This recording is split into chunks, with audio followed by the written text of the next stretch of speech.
at Fillet now. I was doing some practicing, and I noticed I was starting to get some arc blow by the time I get up around where this clamp is. I hope it doesn't happen this time. Something about the geometry of that clamp, I guess. We'll go ahead and run one, see how we get. I'll get the rod in there. There we go. Well, there. I'm running at 90 amps. I'm sitting on wet ground. I just zapped myself. Okay.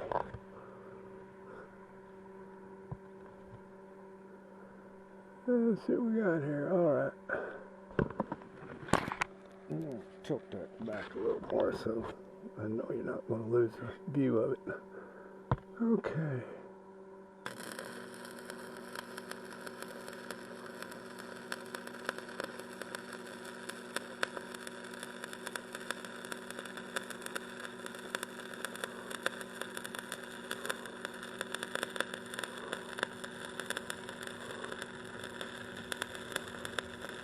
It should look familiar to you. It's pretty much like a flat fillet, except you're doing it over your head. Watching for undercut though. Now we're getting near that clamp. Let's see what happens.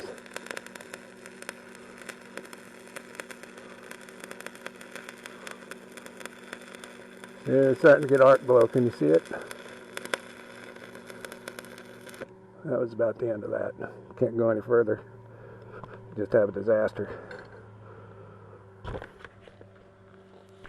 Okay, let's get that out off of there and see what we got.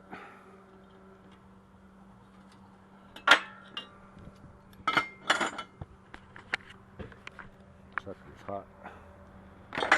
Anytime you do out of position, it's hot. Hotter than a flat weld.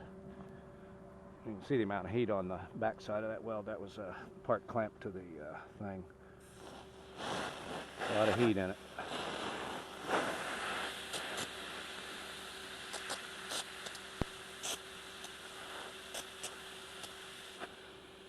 All I can figure is that clamp is causing that arc blow, because I mean all you got on the backside here is two tacks. Alright. Get this cleaned off. How am I going to do this? It's going to be hard getting off there because it's been wet down.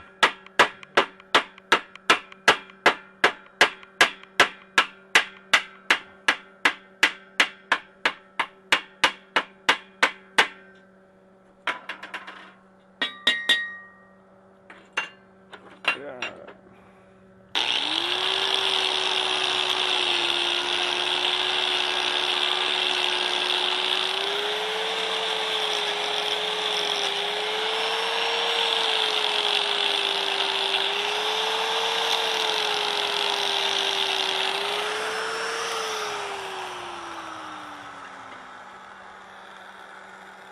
Well, whoa. Okay, we're looking for undercut. Find a rod that's cool. Probably grab the hot one. This was the part that was clamped up. We're good there. None. This is the part that was drooping. Well, that's your, that's the underside. Would have been the underside of the weld, and we're good there.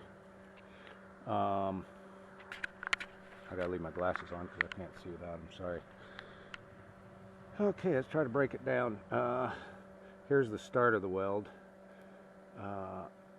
As you could see, well, it'd be, let's do it like that.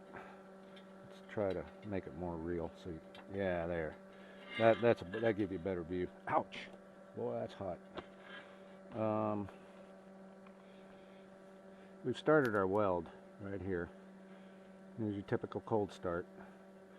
And you noticed, as opposed to the stringers, I didn't do that circular motion. I don't need to when I get up here because gravity's working in a different way. All I have to do is just keep my rod pointed back at a sharp enough angle. It was probably pointed back like that, I think, somewhere around there. And there again, I was straight to the puddle. I wasn't up like that or down, you know, down like that, just straight in. But what you did notice, and you ought to notice, is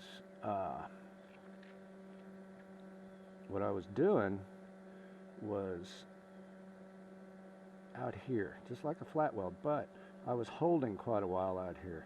Because see, when I've seen guys that do they just point it straight into that, straight into that joint, straight into the root, and it'll go for maybe up to here, somewhere up in here. It look like you got a really, really good puddle, and you'll clean that slag off when you're done, and you'll find, lo and behold, you had some undercut, and you'll actually see the puddle start to fall apart because gravity starts taking over. So when you're going up here and holding against that top plate, what you're doing is you're filling out here, because gravity is trying to suck that down. It's trying to suck that whole puddle down. So by going out here, you're counteracting gravity. You're depositing metal up here, and it's flowing back down against that vertical piece, and then, you know, you're just compensating. It's easier to understand it when you looked at the arc shots. I mean, that's really how to, that tells you more than I can tell you with my mouth, because I'm kind of losing the power of speech here. But there again, you're running, you go into the toe, into the root, and then move out on that plate that's over your head. Just go from the root out to the plate, root out to the plate, root out to the plate. This will take care of itself down here.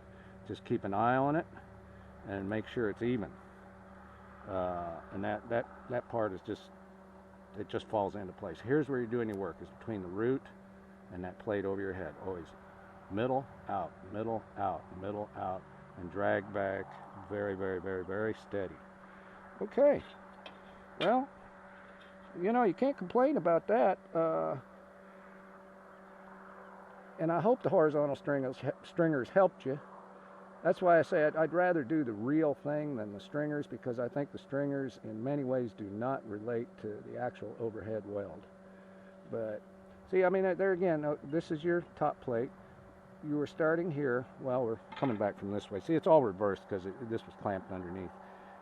You're pointing in here, going out there, pointing in here, going out there, pointing in here, going out there, pointing in here, going out there, all the way down that weld. And that makes sure that you have that, you've got that, see it? You've got a nice 45-degree angle there. And it gives you a nice even fillet. Okay, well, I guess probably the next thing will probably be a horizontal groove joint. You know, where you've got this beveled, another piece of plate above it, and you got to fill that. Now there, you'll see some oscillation when I do it, because there again, you're going to have gravity working against you. But it'll be different than these, but you'll see the technique. All right, you all take care.